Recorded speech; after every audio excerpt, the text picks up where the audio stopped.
ইতিহাসের এক ভয়াবহতম রাত পার করল ইসরায়েল।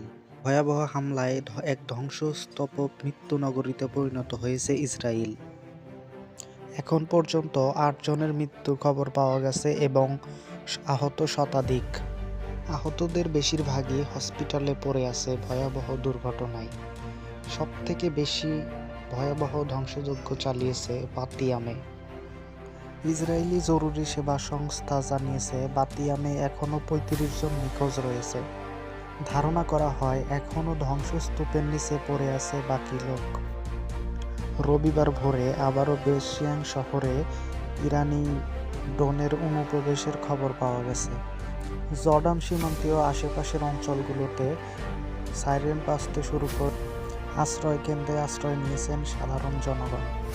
ইসরায়েলি প্রতিরক্ষা বাহিনী আইডিএফ জানিয়েছে আকাশ প্রতিরক্ষা ব্যবস্থা পুরোপুরি সক্রিয় করা হয়েছে।